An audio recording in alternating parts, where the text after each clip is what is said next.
Flowers ചാനലിനും Sreekandan നായർക്കും എന്നും തലവേദനയായുള്ളൊരു പ്രോഗ്രാമാണ് ഉപ്പും മുളകും. അതിലത്തെ അഭിനേതാക്കൾ എന്നും തലവേദന കൊടുക്കുന്നവരാണ്. അതുകൊണ്ടാണ് ഇത് ഈ പരമ്പരയിലെ എല്ലാ നടീനടന്മാരും ഫേമസ് ആവണത്. ഉപ്പും മുളകും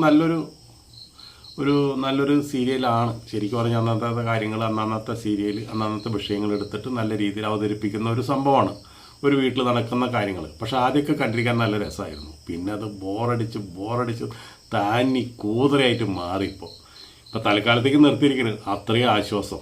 അപ്പോൾ നമ്മൾ പറഞ്ഞു വന്ന അതൊന്നല്ല, സീരിയലൊക്കെ അത്രയ്ക്കൊക്കെ ചെയ്യാൻ പറ്റുള്ളൂ. കുറേ കഴിയുമ്പോൾ അതൊക്കെ ബോറടിക്കാർക്കായാലും. അങ്ങനെയാണ് അതിൻ്റെ സ്ഥിതി. അപ്പോൾ ശ്രീകണ്ഠൻ നായർക്കും ഫ്ലവേഴ്സിനും എന്നും തലവേദനയായിട്ട് തീർന്ന ഒരാൾക്കാരുണ്ടായില്ല. ആരാണ്? ഒന്ന് മുടിയൻ വലിയ തലവേദനയാണെന്നു. അതുപോലെ തന്നെ ഇതൊക്കെ ഓരോ ബഹളങ്ങളൊക്കെ ഉണ്ടായി, അങ്ങോട്ടുണ്ടായി ലാസ്റ്റ് ആ സീരിയലിൽ നിന്നാണ് പുറത്തായി. പിന്നെ ശ്രീകുമാറിൻ്റെ കാര്യം നിങ്ങൾക്ക് അറിയാമല്ലോ, ഞാൻ പറയണ്ടല്ലോ. ഒരു പെണ്ണ് കേസും തേങ്ങ വാങ്ങിയൊക്കെ ഉണ്ടായി, അങ്ങനെ ചെയ്ത് അതിൻ്റെ ഒരു പ്രശ്നങ്ങൾ അതങ്ങനെ. അതുപോലെ തന്നെ ഒരു അമ്മ നടി ഉണ്ടായിരുന്നു. അമ്മ നടിയുടെ രഹസ്യ വീഡിയോ ഒക്കെ പുറത്തായി. അതിൻ്റെ നാണക്കേടും കാര്യങ്ങളൊക്കെ അതങ്ങനെ നിന്നു.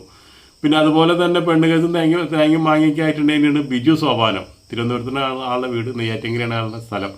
അപ്പോൾ അദ്ദേഹം ഇതുപോലെ തന്നെ പെണ്ണ് കേസൊക്കെ ആയിട്ട് തിക്കും തിരക്കൊക്കെ ആയിട്ട് അതിനേക്കാളും വലിയ തലവേദന. ഇതെല്ലാം കഴിഞ്ഞൊന്ന് ആശ്വസിച്ചിരിക്കുന്ന നേരത്തുള്ള സിദ്ധാർത്ഥ പ്രഭുവിൻ്റെ ഇപ്പോൾ വണ്ടി ഇടിക്കൽ, അതും തലവേദന. എന്തൊക്കെ ഉണ്ടെങ്കിലും ഒരു സീരിയൽ നല്ലൊന്ന് ക്ലിക്കായി കഴിഞ്ഞാൽ അപ്പം തന്നെ തുടങ്ങും ആ സീരിയലിലെ കഷ്ടകാലം.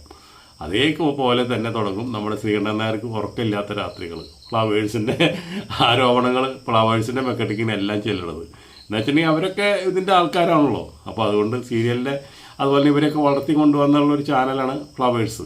അവർക്ക് തന്നെ ചീത്തപ്പേരുണ്ടാക്കണം. അപ്പോൾ ഇങ്ങനെയൊക്കെ ഇനി സീരിയൽ രംഗത്ത് നടക്കണമെന്ന് പറയണം. വേറെ വിശേഷങ്ങളൊന്നുമില്ല.